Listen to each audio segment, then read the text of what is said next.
Hello, everyone. It is Saturday, October 18th, in the year of our Lord, 2014. How are all you doing out there? I am doing awesome as always. Wicked awesome. Yes, it's Cinema Saturday, and this feature for this Saturday is for today, of course, Bernard Herrmann's world famous soundtrack for Psycho from 1960, the original Anthony Perkins Janet Leigh movie, a classic indeed. Norman Bates, enough said. Folks, today's unofficial sponsors of our show. I made a trip over to my good friends Chris and Stephanie May's place and Jim Cockfield's place and their son Nick. Philo Liquors, of course, down here in Texas, otherwise known as Southern Oklahoma. Pretty much the same damn state. Well, see, Philo Liquors, phenomenal folks, very dear friends of mine, and I just put in a request for something very special. Franziskaner Hefeweizen Dunkel. We'll see if I get it. But today's beverages will be featured from them. So be ready to be very impressed. Philo Liquors, get over there and get yourself some good quality adult beverages. Or, even better, well, I don't know about better, but well, I'll tell you what, this is one of the best beer, one of the best brewers in all of Yeehaw, Texas. Now, Chris May, I was telling you about this guy earlier. My friend Lee Hereford, met him at last year's Abilene Beer Summit. Got to hang out with him again this year at Abilene Beer Summit.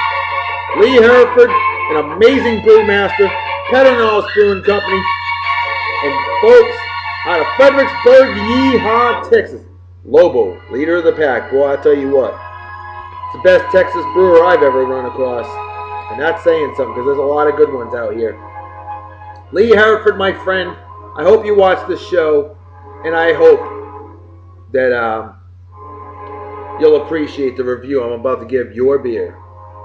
And Chris May, Lee Hereford, and all my friends out there, we bring out for the first time ever Lobo Oktoberfest.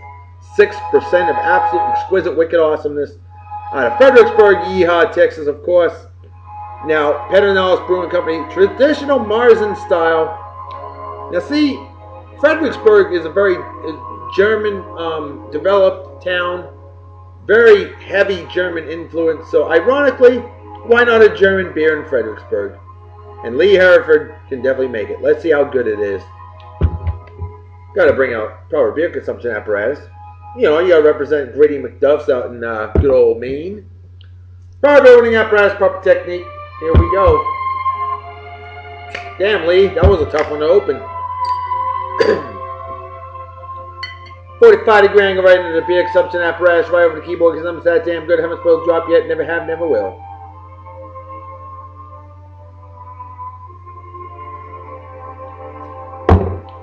Cheers the beers to all of you pros say Germany goodbye as they say in Japan.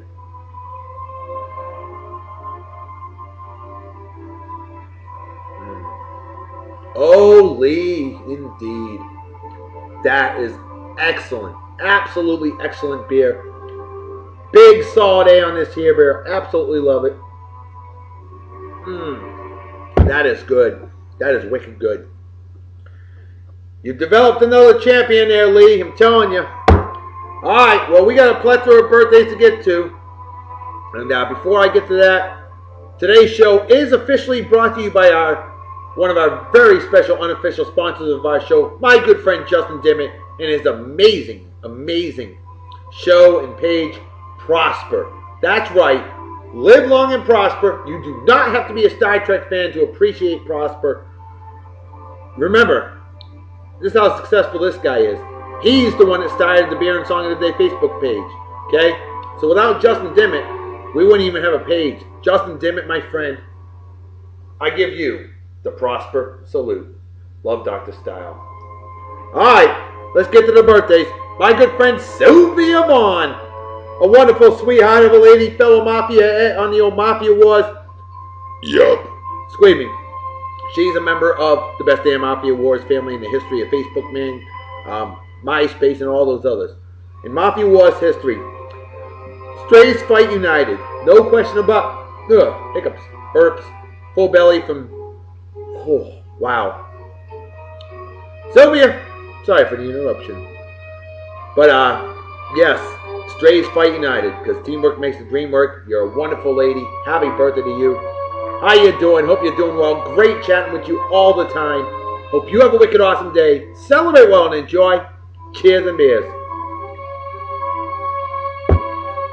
Next on the list, one of the most wicked hardcore Cleveland Browns fans you're ever going to meet. The pride of Ohio himself, living in California. The land of fruits and nuts, otherwise known as Southern Oregon. My good friend, Larry Lavery. Larry, my man. Fellow GAT God like me. GNC Posse member for life. Very good friend. Great guy. Hell, he's so awesome. He's friends with my wife, too. That's saying something. My wife doesn't have just strangers. But she likes Larry. We like Larry a lot. Larry, happy birthday to you, brother. How you doing? Hope you're doing well. Hey, I hope your Browns win tomorrow. That'd be really cool, man. But hey, go Patriots. Oh, wait, we already beat the Jets goals on Thursday. Yes! I can watch football from an unbiased view. Nice. Well, Larry, my friend, have a wicked awesome day. Happy birthday to you. Celebrate well and enjoy. Cheers and beers. Next on the list, my good friend Kelly Wingfield. Kelly Wingfield, another Mafia on the old Mafia Wars. Happy birthday to you. How you doing? Hope you're doing well. And hope you enjoy the show. If you like the movie Psycho, you're going to love this show. I wish I could film it in black and white. I tried. Couldn't figure out how to do it. So, hey, folks, take your monitors, turn it to black and white for this show, okay? There you go. There's your tip. Make it a little bit more authentic. Kelly, happy birthday. Have a wicked awesome day. Celebrate well and enjoy. Cheers and beers. Next on the list, my good friend Steve Roy. Badass comical nav wizard I know from down here at Yeehaw, Texas, otherwise known as Western Louisiana. Ironically, he is from Eastern Texas, a.k.a. Louisiana. Or is it Southern Arkansas, Steve? I'm not quite sure. Alright, I'm kidding. I'm busting your raisins there, tough guy. Steve, miss working with your brother, and happy birthday to you, and hope you have a wicked awesome day, party hard, and enjoy celebrating like it's 1969, minus the acid. Cheers the beers to you. Next on the list, my good friend, milestone birthday right here, folks, Neil Maceo. Neil Maceo, Oak Bluffs cop, worked at the Registry of Motor Vehicles. In fact, I'll tell you a story real quick in a moment. Also, Massachusetts State Police. Now, Neil Maceo, do you remember January 4th, 1990 like it was yesterday? Because I know I do. See, I remember your badge number, 495, and I remember it because that's the day I got my driver's license. January 4th, 1990, got my driver's license, and Neil, I'm proud to say, I have a perfect driving record, have had a perfect driving record since the day I got my license. I was taught well. Mr. Kelly, Mr. Rick Kelly, did the driver's ed, him and his wonderful better half. Mr. and Mrs. Kelly hooked me up with the driver's ed. You hooked me up when I did my driver's license exam, the practical, and I passed with flying colors, and I've been driving perfect since. Thanks, Neil. Happy milestone birthday to you. Hope you have a wicked awesome day. Celebrate well and enjoy. Cheers and beers. Sergeant Neil Maceo, a great man indeed. How about my man Matt Wood? Matt Wood, a badass mamma jammer of a man that I worked with in jolly old England. Matt, I cannot remember what job you did. You fixed engines for a living, don't you? Let me know if I'm right or wrong, okay? Well, Matt, always great hearing from you, brother, and happy birthday to you. Hope you're doing well. Hope you have a wicked awesome day. Celebrate well and enjoy. Cheers and beers. Next on the list, my good friend Sean Bratcher, the pride of Kentucky, a bubble-chasing badass mamma jammer of a man that I worked with in good old California, the land of fruits and nuts, otherwise known as Western Nevada. Sean, what's up, brother? How you doing? Hope you're doing well. And, dude, definitely missed the hell out of you, but it's always great chatting with you. And hope you have a wicked awesome day. Celebrate well and enjoy. Cheers and beers. My good friend Heidi Larson, as I knew her. Heidi Arroyo. Heidi, happy birthday to you, girl. How you doing? Hope you're doing well. The pride of Chilmark, Massachusetts originally, then moved to Vineyard Haven, the best damn town in the world. Hey, that's where I'm from. And Heidi, like me, Fine outstanding graduate of Martha's Vineyard Beach High School, class of 1991. The best damn graduating class in history of mankind, womankind, and it kind. Heidi, great hearing from you today. Always great hearing from you. Happy birthday. You knew I wasn't going to forget. I've had your birthday memorized since the day I met you. Well, hope you have a wicked awesome day. Celebrate well and enjoy. Cheers and beers. The final birthday of the day goes to a real sweetheart of a lady. The lovely, gorgeous, amazing Robin Rich. Of course, the better half of my man Brad Rich. And this wonderful couple lives right down here in Yeehaw, Texas. And Brad's a wicked hardcore Oakland A's fan and a Raiders fan. Not gonna hate him for that. He's from the area. It's the right thing to do. And Robin, definitely his better half. Just a wonderful, wonderful lady. Brad and Robin, an amazing couple. I want you guys to come to Casa de Love Goddess sometime. Come on by and visit. And Brad, I hope you're spoiling your better half right now. Take it from the love doctor. Happy wife makes for a happy life. But you already know that. And Brad and Robin listen to great music like I do. Awesome stuff. Huge fan of the older music, the better music. Robin, my friend, happy birthday. Hope you have a wicked awesome day. Celebrate well and enjoy. Cheers and beers. Alright. Well, we have a birth announcement to mention. How about my good friend Nick Forder and his wonderful, gorgeous better half Maggie? Nick and Maggie Forder, I am proud to announce, live on Beer and Song of the Day, for your newborn son Elijah. Welcome to the world, Elijah. Maybe you'll watch the show someday. Maybe you won't. I don't know. Hopefully Nick and his wonderful better half Maggie will. Hopefully your parents will. But Nick and Maggie, congratulations. Mighty proud of the two of you. I love it when good people breed. Making the world a better place. Thank you so much. Congratulations. Cheers and apple juice to little Elijah. And Nick and Maggie, cheers and beers to the two of you. Congratulations. Now there's a big wedding anniversary here. My good friend, a great Christian man, a great leader of men, women, and its. My good friend Bernie Amargo and his wonderful better half Kuya. Bernie and Kuya Amargo, I hope I pronounced it right, K-U-Y-A, Kuya. Bernie, Kuya, Amargo, check it out. 23 years of exquisite, wicked, awesome marriage. What a blessing. God bless the two of you. May you have at least 57 more years of marriage. Congratulations. Happy anniversary to the two of you. Have a wicked, awesome day. Celebrate well and enjoy. Cheers and beers. Alright. And finally, I want to give a shout out to my good friend Kevin Sherman of Kevin Nader's Blues and Metal Show. See, Kev, you know, months ago, you gave me the idea of doing, horror movies for October, and I thought it was a great idea. Absolutely. And I remember I had wanted to do Psycho 6 months ago. So, I know you like the movie Psycho, so I hope that I do this show justice. Kev, squeeze me. Cheers and beers, brother. Hope you enjoyed the show. Alright, well, we have got the trivia question for today. It was short, sweet, and to the point. This is something that many did not know. We know what TV show was the first that you heard a toilet flush, and that was All in the Family. Oh yeah, Archie Bunker, Archie and Edith. That's right, that show broke all the rules. But what was the first American film ever to show a toilet flushing on screen? So yeah, 11 years before TV, it was actually shown in the movies, and they showed the toilet flushing. My good friend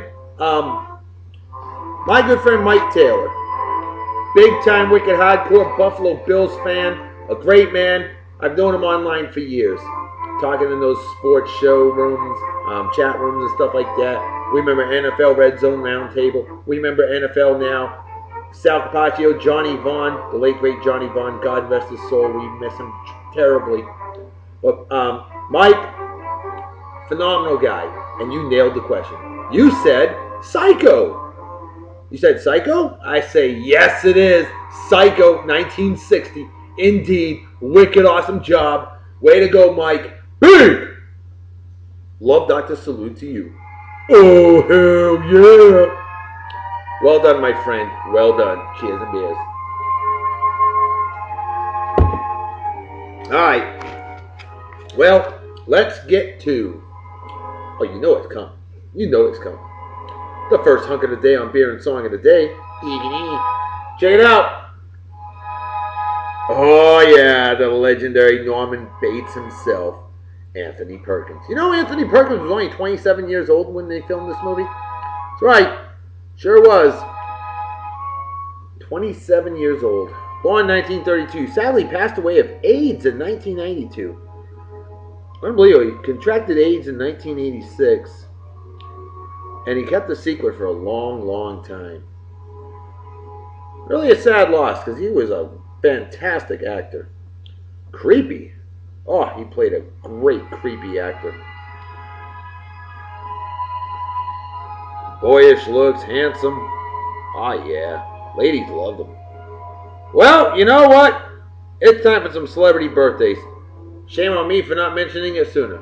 Folks, some of you know who my all-time favorite musician ever is. Of all time, Chuck Berry. That's right. The singer of the legendary Johnny B. Good. Famous for the Duck Walk, Maybelline, You Can't Catch Me. Phenomenal, phenomenal musician, then and now. He's 88 years old today. Chuck Berry, I hope you watch the show. Brother, I love you, man. You were the most amazing musician in history, in my opinion. One of the original charter members of the Rock and Roll Hall of Fame in Cleveland, Ohio in 1986, and rightfully so. Chuck Berry, 88 years old, still going strong, still doing the Duck Walk. God bless him, and may he keep going forever. How about Mike Ditka? Ditka! Kevin Sherman, that one's for you, buddy. Ditka, Stop Bears. Stop Bears! That's right, 75 years old today, Mike Ditka. 75, and I bet he can still whoop most people's asses. He looks tough as nails. 75 years old. Wow, 3/4 of a century old. How about Jean-Claude Van Damme? Speaking of beating asses. Jean-Claude Van Damme, 54 years old today. Look at that. Norman Bates, world's most scariest mama's boy since 1960. Boy, ain't that the truth. Jean-Claude Van Damme, 54 years old today. Lindsey Vonn, gorgeous U.S. Olympic downhill skier. Lindsey Vonn, milestone birthday, 30 years old today. Former baby of the day on Beer and Song of the Day. Now, how about Brittany Griner? Well, who's that, Reverend Dr. B? Brittany Griner, 6'8", WNBA legend, formerly of the, for college hoops, the Baylor Bears. Brittany Griner, 6'8", tough as nails, dunks on a regular basis. I love it. Not like watching a woman dunk a basketball. I think it's fantastic. And she's 24 years old today. She's got a lot of dunks ahead of her. Singer Nayo. Nayo is 32 years old today. How about Erin Moran? Remember her? That's right. Joni. Happy Days. And then the spin-off, Joni Loves Chachi. Her and Scott Baio. Erin Moran, 54. She's 54 years old today, just like Jean-Claude Van Damme. How about that? And then Pam Dauber. Yeah. Pam Dauber, of course. Mindy on Mork and Mindy with Robin Williams. Pam Dauber, 63 years old today. Looks fantastic for her age. And then we got Yoenis Cespedes. Thanks, Brad Rich, for that trade. Yoenis Cespedes, outfielder, Boston Red Sox, formerly of the Oakland A's. He's 29 years old today. Peter Boyle, the late great actor, comedian Peter Boyle. Born and stayed 1935. Sadly passed away at the age of 71 2006. Boy, do we miss him. He was something else. Martina Navratilova, quite possibly the greatest female tennis player ever. Martina Navratilova, a true legend indeed, 58. and doing great. Bristol Palin, the gorgeous daughter of the beautiful Sarah Palin. Bristol Palin, 24 years old today, just like Brittany Griner. How about that? Legendary female blues badass guitarist, Jessie Mae Hemphill. Jessie Mae Hemphill, born this day 1923, passed away in 2006. Bobby Troup, phenomenal actor. Loved him in the Dragnet shows in the 60s. Bobby Troup, born this day 1918, passed away in 1999. Jazz legend, Wynton Marsalis. Him and Branford Marsalis. Boy, I'll tell you what, two modern jazz legends indeed. But Wynton Marsalis, 53 years old today. He's got a lot of years ahead of him to keep producing great music. Bates Motel. Look at that, huh? How about Pierre Trudeau? Pierre Trudeau, of course, former Prime Minister of Canada. You know what I'm saying, eh? So what I'm checking the boot. Oh, Canada, indeed. You gotta get some love to our neighbors up north. Pierre Trudeau, born this day 1919, passed away in 2000. David Murphy, number 5, New York Mets baseball team, third base, David Murphy, 33 years old today. Tommy Hearns, remember Thomas Hearns? Tommy Hearns, heavyweight boxer. Tommy Hearns, 56 years old today. Inger Stevens. Many are not familiar with her. Loved her in Twilight Zone. Fantastic actress from Sweden. Drop dead gorgeous. Sadly committed suicide at the age of 35 in 1970. She would be 80 years old today. So there you go. There's your birthdays on Beer and Song of the Day for today, October 18th, in the year of our Lord, 1926. Just kidding. Chuck Berry, love you, buddy. 2014.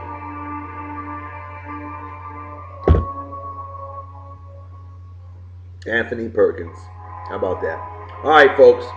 We have a lot of notes regarding Psycho. This movie, folks, this movie was just, wow. It really did. It was ahead of its time. Alfred Hitchcock, a true legend. Director Alfred Hitchcock, definitely a class guy. I love this guy. I really do. Like we said, first American film ever to show a toilet flushing on screen. Although Janet Leigh was not bothered by the filming of the famous shower scene, seeing it on film profoundly moved her. She later remarked that it made her realize how vulnerable a woman was in a shower. Speaking of, to the end of her life, she always took baths. Imagine that. Wow. That scared me. Walt Disney refused to allow Alfred Hitchcock to film at Disneyland in the early 60s because Hitchcock had made that disgusting movie Psycho. Oh, Walt Disney. Rest in peace, buddy, but look at the crap that's come out after you passed away. Britney Spears, Christina Scancalera, Lindsay Lohan, they were all part of Disney, and they've all turned into complete gutter sluts and total trash. Shame on Disney. Not Walt Disney, though. Not his fault. He probably wouldn't have hired him. He had wholesome girls like Annette Funicello. God rest her soul. Oh, there you go, Anthony Perkins, topless. How about that? Every theater that showed the film had a cardboard cutout installed in the lobby of Alfred Hitchcock pointing to his wristwatch with a note from the director saying, "The manager of this theater has been instructed, at the risk of his life, not to admit to the theater any persons after the picture starts. Any spurious attempts to enter by side doors, fire escapes, or ventilating shafts will be met by force. The entire objective of this extraordinary policy, of course, is to help you enjoy Psycho more." Alfred Hitchcock. Alfred Hitchcock, he was adamant about the fact that every patron at every theater that watched Psycho was to watch the entire movie from beginning to end. Speaking of that movie, it was filmed in only 30 days. There's that famous house, which, by the way, is on the Universal Studios lot. I have seen that house in person. My wife and I have. Amazing. It's still there today. Yep. In the opening scene, Marion Crane is wearing a white bra because Alfred Hitchcock wanted to show her as being angelic. After she has taken the money, the following scene has her in a black bra because now she has done something wrong and evil. Similarly, before she steals the money, she has a white purse. After she's stolen the money, her purse is black. That is some serious attention to detail. Alfred Hitchcock, that is awesome. So now you know why Janet Leigh had a white bra and then a black bra, and a white purse, then a black purse. Alfred Hitchcock originally envisioned the shower sequence is completely silent, but Bernard Herrmann went ahead and scored it anyway, and upon hearing it, Hitchcock immediately changed his mind, and I think it was the right thing to do.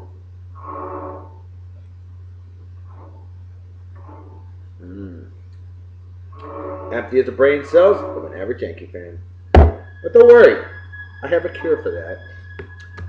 Alright, Chris May, my friend, it's that moment of truth. You told me about it. Of course, Chris May again, owner of Philo Liquors, check them out. Jim Cockfield, great chatting with you today as well. But, Chris, you told me about Smutty Nose out of course, New Hampshire. That's right. Smutty Nose, Hampton, New Hampshire. And I've never had this particular Smutty Nose beer. Excuse me. Smutty Nose Finest Kind IPA. This stuff is 6.9% alcohol by volume. Most IPAs are stronger anyway. And Chris, like I was telling you earlier today, you have not had this beer, so I think it's time to reveal my personal opinion of it. Without further ado, proper beer opening apparatus, proper technique.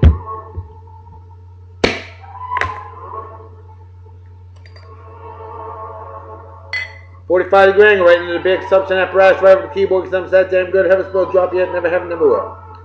Now folks, as you all well know, I'm not a big IPA guy, but I keep finding more and more that I do like, so that's a good thing. It smells pretty good. Moment of truth. Chris May, you'll want to pay attention to this, and all you other folks out there. Cheers to beer to all of you. Prost, as they say in Germany, Kapai, as they say in Japan.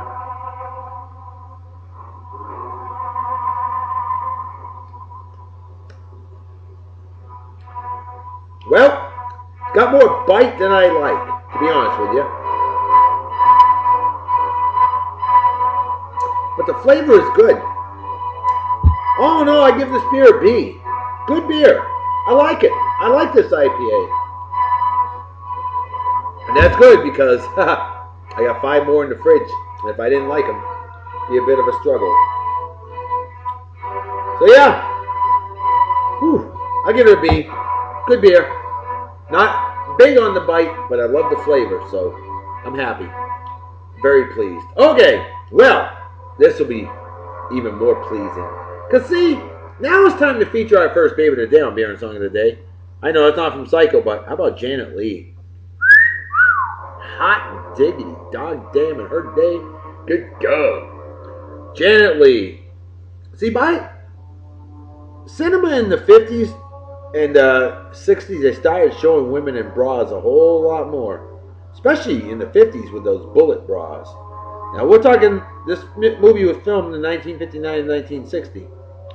And Janet Leigh in that bullet bra. She had biggins. Look at that, will you? Janet Leigh. Classy lady indeed. And I couldn't believe this was her, but it is, apparently. It's a bikini. It's not a bra and panties. I know. I wish it was. Oh, wait. Oh, maybe it is. I can't tell if it's bra and panties or bikini. Oh, well. Anyway, so Alfred Hitchcock was so pleased with the score written by Bernard Herrmann that he doubled the composer's salary to $34,501. Hitchcock later said that 33% of the effect of Psycho was due to the music. Folks, I don't know about you, but listening to the soundtrack, I think I would agree with that. Although that's not from Psycho, that is sweet. Very, very beautiful. Janet Leigh, just a very beautiful woman. Fantastic actress. And of course, the most famous scene of them all, the shower scene. That face right there, that scene, one of the greatest and most iconic movie scenes in film history. And of course, her with John Gavin, who was quite the hunk in his day. And there it is, Janet Leigh. Ooh, she's bad now. Black bra and slip. Oh boy. Alfred Hitchcock bought the rights to the novel anonymously from Robert Bloch for only $9,000. He then bought up as many copies of the novel as he could to keep the ending a secret. Ouch. That looks a little painful. Janet Leigh getting stabbed. Oh. You know, this is interesting. I love this. On set, Alfred Hitchcock would always refer to Anthony Perkins as Master Bates. I'm not shitting you, folks. Master Bates. Can you imagine being called Master Bates? I think Alfred Hitchcock did that on purpose. He was a true genius. He really was. The amount of cash Marion stole, $40,000 in 1960, would be equivalent to approximately $315,000 in 2013. The $700 difference she paid when trading in her car and getting another one would be equivalent to about $5,500 in 2013.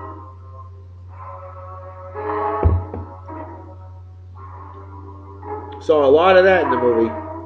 I actually watched the movie today for the first time in about 20 years. I'm not kidding. God, I love this movie. I do. It's a fantastic movie. First time I ever saw it was on a reel-to-reel. Yep, sure was. You know, one of those old film projectors with the spools. Yeah, we watched it on our living room wall in the around 1982, I believe it was. Yep, that's a nipple, supposedly. Think. I don't know. Tough to say. Quite a risque scene in 1960, folks. Oh yes, she's naked. Very risky. Or risque. Janet Leigh. This is sad but true. Janet Leigh received threatening letters after the film's release, detailing what they would like to do to Marion Crane. One was so grotesque, she passed it on to the FBI. The culprits were discovered, and the FBI said she should notify them again if she ever received any more letters. Wow. There you go. Alfred Hitchcock himself. An amazing director. Oh, of course, with Janet Leigh. Hello. When the cast and crew began work on the first day, they had to raise their right hands and promise not to divulge one word of the story. Alfred Hitchcock also withheld the ending part of the script from his cast until he needed to shoot it. He was something. Love it. Alfred Hitchcock deferred his $250,000 salary in lieu of 60% of the film's net profits. His personal earnings from the film exceeded $15 million. Genius move. Excuse me. Adjusted for inflation, that amount would now top $150 million. And that's as of 2006. Wow. One of the reasons Alfred Hitchcock shot the movie in black and white, yeah, I thought you might appreciate a colorized picture of her, famous shot, was Alfred Hitchcock thought it would be too gory in color. But the main reason was that he wanted to make the film as inexpensively as possible, under $1 million. He also wondered if so many bad, inexpensively made black and white B movies did so well at the box office, what would happen if a really good, inexpensively made black and white movie was made? Well, we know the result of that. This movie was a blockbuster. No question about it. The movie, in large part, was made because Alfred Hitchcock was fed up with the big-budget, star-studded movies he had recently been making and wanted to experiment with the more efficient, sparser style of television filmmaking. Indeed, he ultimately used a crew consisting mostly of TV veterans and hired actors less well known than those he usually used. Of course, those actors went on to become very well known actors, and the rest is history. Most was from this movie. In fact, speaking of this movie was Alfred Hitchcock's last film for Paramount. By the time principal for photography had started, Hitchcock had moved his offices to Universal, and the film was actually shot on Universal's back lot. Universal owns the film today as well, even though the Paramount Pictures logo is still on the film. And that will probably last forever. Don't mess with history in that regard. That'd be kind of mean. That's not mean. That's wonderful. Joseph Stefano was adamant about seeing a toilet on screen to display realism. He also wanted to see it flush. Alfred Hitchcock told him he had to make it so through his writing if he wanted to see it. Stefano wrote the scene in which Marion adds up the money, then flushes the paper down the toilet specifically, so the toilet flushing was integral to the scene and therefore irremovable. This was the first American film, and quite possibly the first fictional film ever to show a toilet flushing on screen. Way to go. I'll drink to that.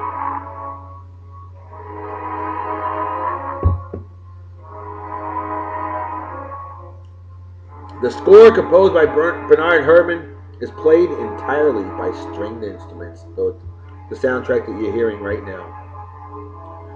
Ooh, clavage, French for cleavage. Paramount gave Hitchcock a very small budget to work with because of their distaste with the source material. They also deferred most of the net profits to Hitchcock, thinking the film would fail. Whoops! When it became a sleeper hit, Hitchcock made a fortune. Alfred Hitchcock knew what he was doing. I mean, he was already 59, 60 years old, you know. He was 60 years old when he started directing this film, so he knew what was up.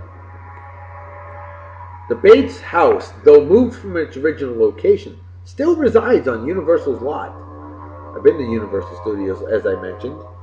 And the motel has been replicated. It is a regular stop on a Universal Studios tram tour. Pretty cool. Been there, seen it. Janet Leigh invented a complete backstory for Marion Crane, the name of the actress she played, or whatever, the role. Figuring out what she was like at high school, her favorite colors, etc. That's awesome. Putting in as much realism as possible. Hey, Alfred Hitchcock had to have been loving that. Seeing Janet Leigh in her bra, I guess she had no shame. Then again, who could blame her? She was beautiful. The reason Hitchcock cameos the reason why his cameo comes so early in the film was because he knew people would be looking out for him, and he didn't want to divert their attention away from the plot. There you go, Janet Leigh, black bra and slip. Do you like your Janet Leigh in black? Or do you like your Janet Leigh in white bra and slip? Curious. You, the viewer, let me know, will you? Sure. The highest grossing film of Hitchcock's career was Psycho. How about that?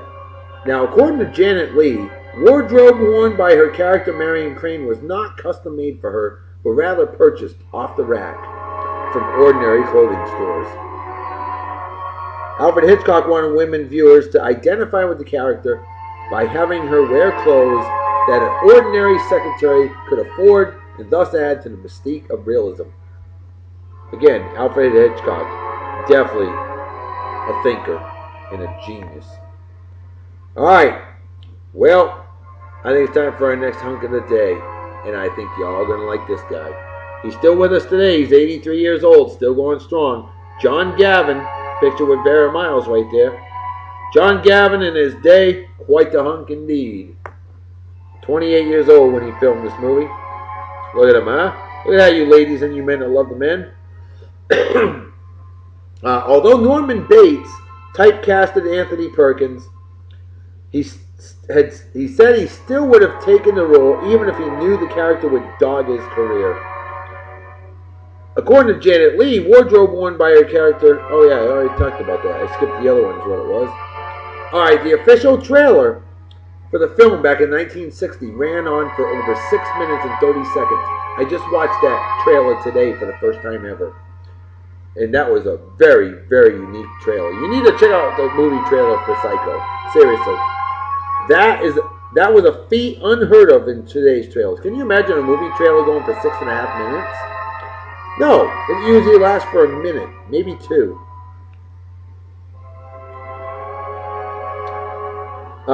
The movie's line, "A boy's best friend is his mother," was voted as number 56 movie quote by the American Film Institute out of 100. Wow. It's a very famous quote. A boy's best friend is his mother. Almost sounds creepy. There are several references to birds in this film. Marion's surname, of course, is Crane. Norman's hobby of stuffing birds, and he states that Marion eats like a bird. Eats like a bird, as they say in New Jersey and New York, you know. Coincidentally, Alfred Hitchcock's next film was The Birds from 1963. There you go, you ladies and you men that love the man. Now, this was voted the 7th scariest film of all time by Entertainment Weekly. It's a pretty well-established magazine. The strings-only music by Bernard Herrmann is ranked number 4 on American Film Institute's 100 Years of Film Scores. That is huge. After Psycho was released, for years Anthony Perkins refused to talk about the part of Norman Bates because everyone associated Perkins with the character. So they thought he was crazy like that. That's the only problem with doing such a great job at acting, is sometimes people think you're really like that. Folks, remember, it's acting. James Woods plays a great villain in a lot of movies. James Woods is a fantastic man. I've met him personally. Great guy.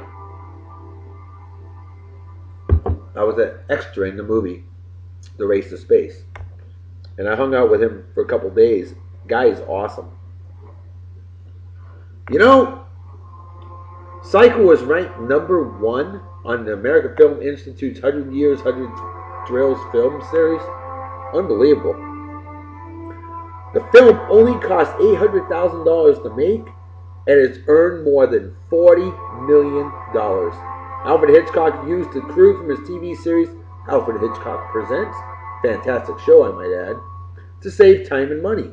In 1962, he exchanged the rights to the film and his TV series for a huge block of MCA stock, becoming its 3rd largest stockholder. Wow. The car dealership in the movie, oh, there you go, you ladies and you men that love the men. Male nerps. Car dealership in the movie was actually Harry Marr's used car lot near Universal Studios. Since Ford Motor Company was a sponsor of Alfred Hitchcock Presents, the car lot's usual inventory was displayed or displaced in favor of shiny Edsels, Fairlanes, and Mercury models from Ford. Hey, the Edsel was still popular in late 1959 when they started filming, okay? In the murder scene in the shower, there are 2 split-second frames of the knife touching the body. You saw that split-second scene of it touching her stomach. Anthony Perkins and Janet Leigh were allowed to improvise their roles. In other words, you know, such as Norman's habit of munching on candy corn. Speaking of candy corn, that's a good idea. I just picked some up today. I forgot that he liked to munch on candy corn. That's a great idea. Justin Dimon, I know you hate it when I eat on film. But you know what? My show. Jackass. Love you, buddy. Not in that way. We're going to mostly right. Of course, I can't open that damn thing, so. Ooh, those were real honey.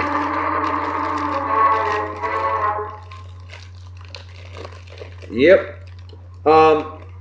Norman's mother was voiced by Paul Jasmine, a man. Virginia Gregg, famous for Dragnet episodes, phenomenal actress. And Jeanette Nolan, another phenomenal actress.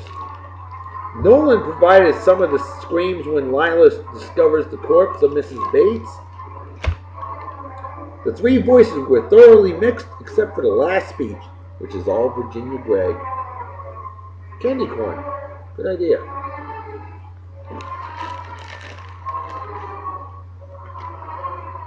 That's known as Indian corn.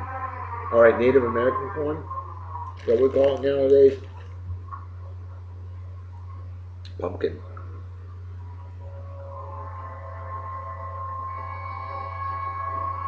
Ladies and you men that love the men, I present to you John Gavin, topless.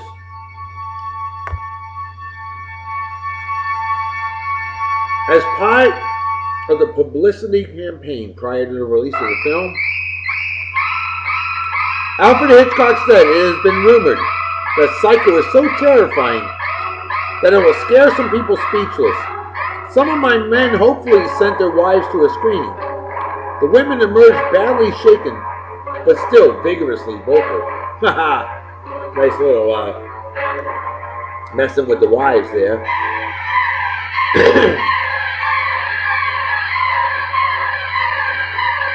In an interview on the Dick Cavett Show, Alfred Hitchcock said of the shower scene, everything was so rapid that there were 78 separate pieces of film in 45 seconds. Wow.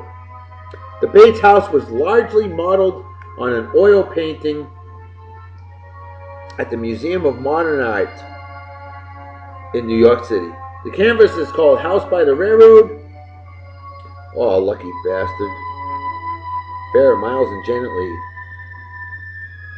That canvas House by the Railroad was painted in 1925 by American iconic artist Edward Hopper.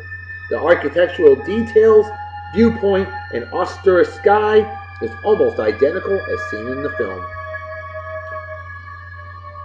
Vera Miles wore a wig for her role, as she had to shave her head for a role in the film Five Branded Women, which was from 1960. So Vera Miles, that you see right there, wore a wig in the entire movie.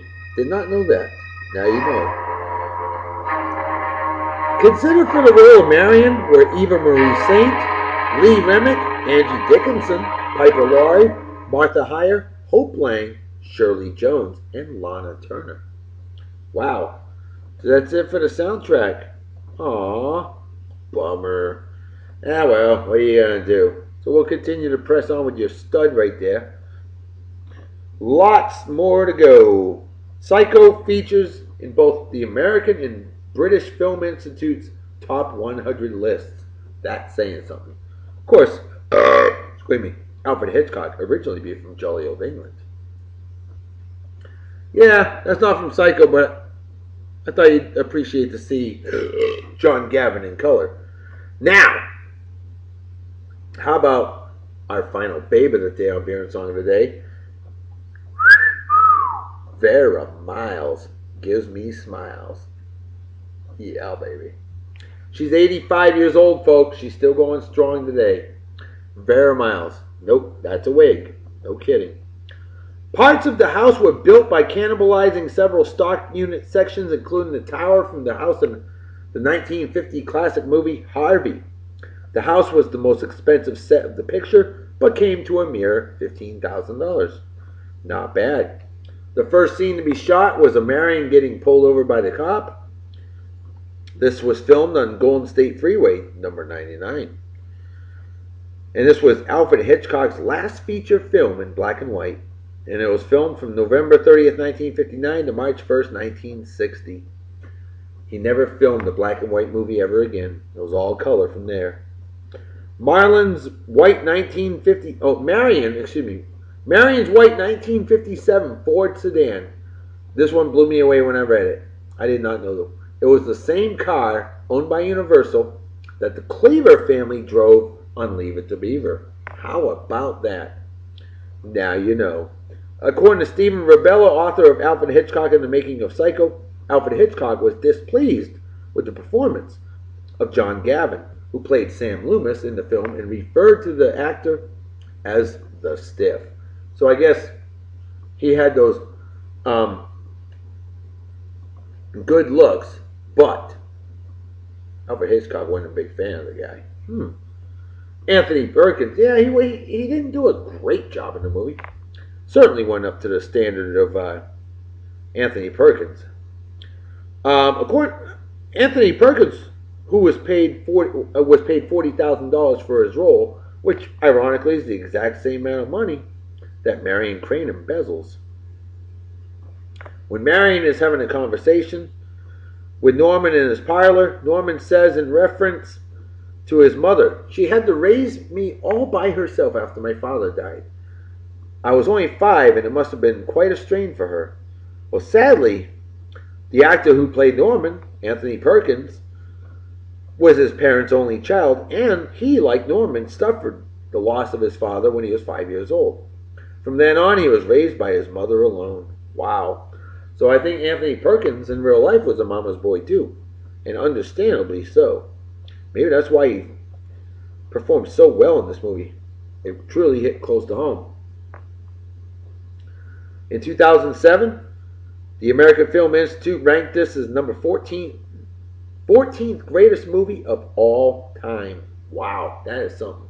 Considering how many movies there have been filmed in history. And the first U.S. TV station to show Psycho was WABC TV, Channel 7, New York City, on their late night movie series, The Best of Broadway, on June 24th, 1967. Ludwig van Beethoven's Third Symphony, Eroica, is in Norman's record player. And of course, here's our director cameo, Alfred Hitchcock, about 4 minutes in the movie, wearing a cowboy hat outside of Marion's office. Now you know. After the film's release, Alfred Hitchcock received an angry letter from the father of a girl who refused to have a bath after seeing Diabolique from 1955, and now refused to shower after seeing this film. I love this. This is the genius of Alfred Hitchcock. He sent a note back simply saying, "Send it to the dry cleaners." Oh, Alfred Hitchcock.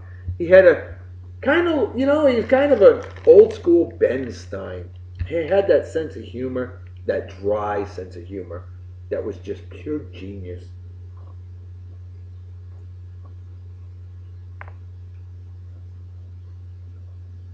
Alfred Hitchcock tested the fear factor of Mother's corpse by placing it in Janet Leigh's dressing room and listening to how loud she screamed when she discovered it there. Oh, he was quite the devil. Look at that, from the movie Revenge, 1955. Little Vera Miles. Here's one for you. The blood in the movie was Bosco chocolate syrup. How about that? I'm familiar with that stuff. Are you? Is that stuff even around anymore, though? Bosco chocolate syrup. I haven't seen that stuff in years. The novel upon which the film is based was inspired by the true story of Ed Gein, Gein, I hope I pronounced it right, a serial killer who was also the inspiration for Deranged, Confessions of a Necrophile from 1974, The Texas Chainsaw Massacre, also from 1974, and The Silence of the Lambs from 1991. Wow.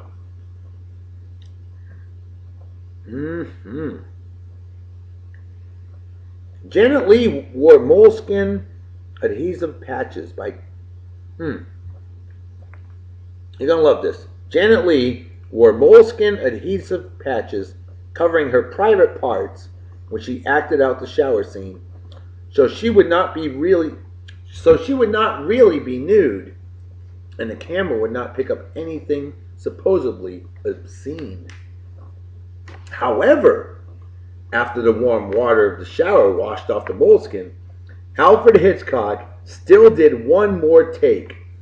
That take was used in the finished film. Oh, Alfred Hitchcock, the late great Alfred Hitchcock, I give you the Love Doctor salute. Wow. Like I said, pure genius. The sound that the knife makes penetrating the flesh is actually the sound of a knife stabbing a cassava melon. Stabbing cassavas. The stabbing scene in the shower is reported to have taken 7 days to shoot, using 70 different camera angles, but only lasts 45 seconds in the movie. Wow. And there he is with Vera Miles. Alfred Hitchcock, Vera Miles, in color. How about that? Very nice. Beautiful.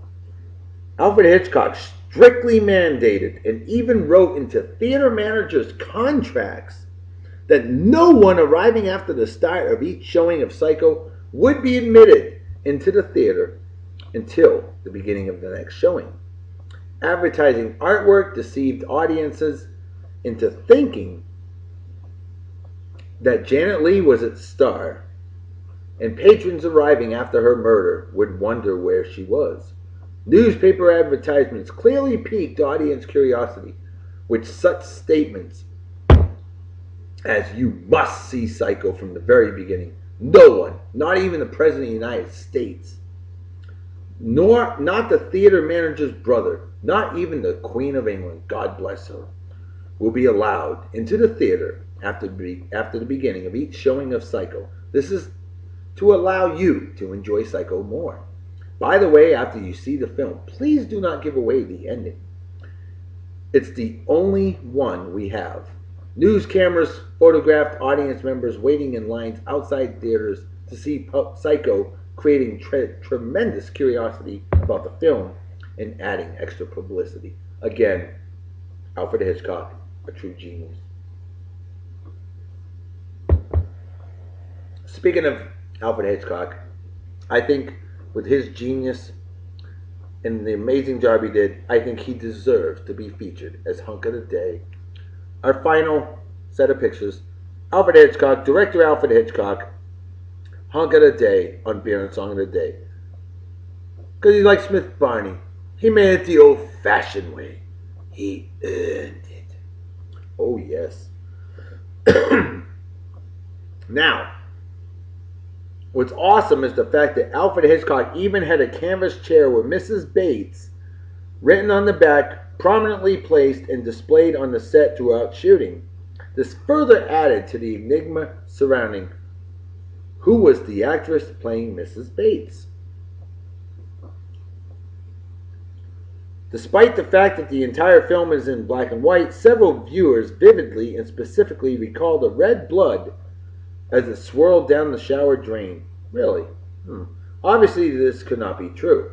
Not just for the fact of the black and white film, but the blood was actually Bosco chocolate syrup. Although feature films were produced in color at the time, newsreels were shown in black and white. Filming the movie in black and white might have made it seem less gory, but it also might have seemed more real to viewers at the time who were used to seeing the news in black and white. The trailer was shot after completing the movie, and because Janet Leigh wasn't available anymore, Alfred Hitchcock used Vera Miles in the shower sequence in the trailer. Aha, interesting. Joseph Stefano and Alfred Hitchcock deliberately layered in certain risque elements as a ruse to divert the censors from more crucial concerns, like the action that takes place in the bedroom in the beginning and the shower murder. The censors reviewed the script and censored the unimportant extra material, and Hitchcock managed to sneak in his important material. Dude, eureka of awesomeness. Psycho, Alfred Hitchcock. Look at that. And this one was Psycho 9401, director Mr. Hitchcock, camera J. Russell, January 29th, 1960, TR86. So there you go. January 29th, 1960, ironically, is the day that former Los Angeles Dodgers second baseman Steve Sax was born. Just thought I'd throw that out there. Okay, at the end of the shower scene, the first few seconds of the camera pullback from Janet Leigh's face is a freeze frame. Alfred Hitchcock did this because while viewing the rushes, his wife noticed the pulse in Leigh's neck throbbing. Wow. Norman Bates is ranked the second greatest villain on AFI's 100 Years, 100 Heroes and Villains. Immediately prior to the closing sequence of Norman Bates in his jail cell as the camera moves down the hallway to where police have confined him, the uniformed guard at the cell door is Ted Knight, best remembered as pompous, dim-witted news anchor Ted Baxter on the Mary Tyler Moore Show. Ted Baxter, Ted Knight, late great, phenomenal actor, comedian. Wow. So that means he was only He was 36 years old in that movie. Alfred Hitchcock's Psycho.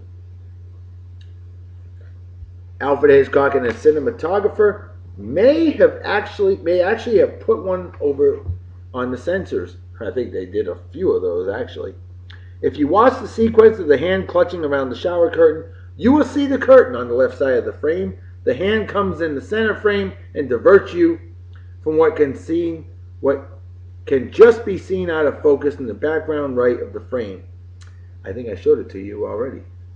If you increase the contrast on your monitor, particularly effective by tilting the monitor of a portable DVD player, the background visual information clearly resolves itself into a pair of naked breasts. Yeah. Janet Leigh claims that she was not nude during the filming of the scene and was actually wearing a moleskin suit for the shot where she falls forward over the side of the tub. This is not disputed, but there was a nude model used for overhead and insert shots. This would be the case for the breast shot in question. Leigh insisted to her death that no nude woman, herself or a stand-in, was used in the actual filming, but no modern video technology, including frame-by-frame advance, reveals one in profile so as to expose no private parts, and with the top of the frame at shoulder level so as to prevent identification. Very, very intriguing indeed.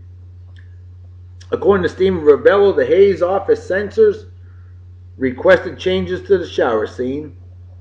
Some believed that they had caught a brief glimpse of one of Janet Leigh's breasts. Rebello confirms that there are definitely a couple of frames showing a bare breast and nipple. Alfred Hitchcock waited several days and sent the film back unedited. Genius. This time it passed the censor's inspection. For the couple of frames in question, Marion's head is turned from the camera, so it's not clear whether the breast belongs to Leigh. Leigh maintained, "It was me the whole time in that shower, except for the time when he's wrapping the body in the shower curtain." But Robert Graysmith claims that Leigh's body double, Marlee Renfro, was used for some of the shower scene shots as well. Mrs. Bates, I ask you, only you would know. Wow, I do believe Alfred Hitchcock was able to get some boobies on camera in 1960 and in the theaters. Unbelievable. The Motion Picture Association of America objected to the use of the term transvestite to describe Norman Bates in the final wrap-up. They insisted it be removed until Joseph Stefano proved to them it was a clinical psychology term. They thought he was trying to get one over on them and placed a vulgarity in the picture. Transvestites used all the time nowadays.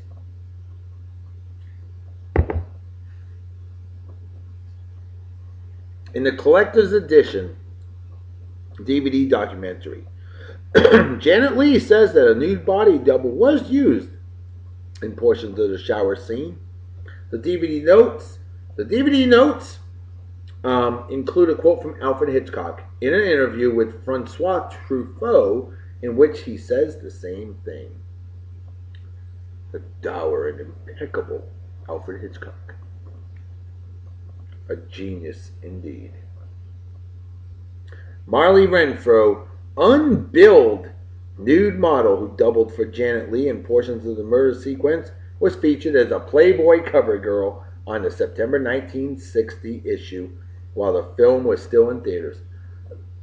Excuse me. Quite coincidentally, she was pictured on the cover taking a shower. Ah! Mrs. Bates. That was her. Yeah. Oh, in that house. Bernard Herrmann composed the cue, The Swamp, for the scene where Marion's car is sinking in the swamp. I remember that. It was sad to see that car ruined. A classic scene indeed. But Alfred Hitchcock told Bernard Herrmann not to use the swamp cue in order to increase the suspense, and the tension drew silence. So the swamp cue wasn't used in the film. And now you know. Alfred Hitchcock. a great man. And by the way, Alfred Hitchcock and his wife were born a day apart. He was born the day before she was. He was born August 13th, 1899. She was born August 14th, 1899. They got married in December 2nd, 1926. And he passed away late 1980, or later in 1980. He passed away at the age of 80 in earlier 1980, just short of 81, and his wife passed away 2 years later. They were married for over 53 years. Alfred Hitchcock, a true genius. And definitely sorely missed, but certainly never forgotten.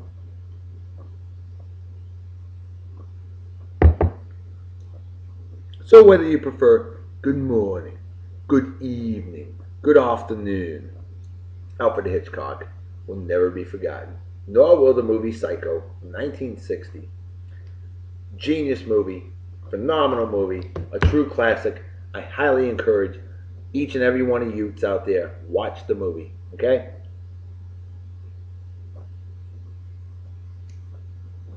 Empty as the brain cells of an average Yankee fan. Folks, you know what time it is, right? Damn right, Reverend Dr. B. Folks, it's time to make like a fetus and head out. So everybody take care, have a wicked awesome night and day. Peace be the journey.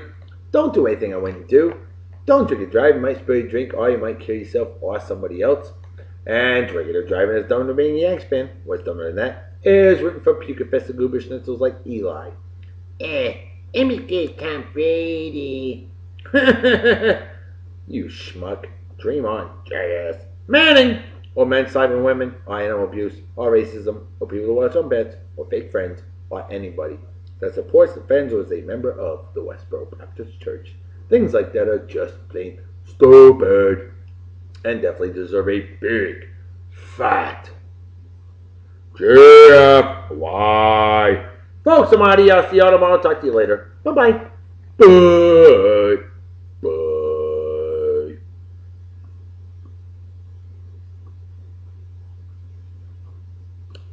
Bates Motel. If it's vacant, just keep driving. And don't forget, try to watch the show in black and white if it's at all possible.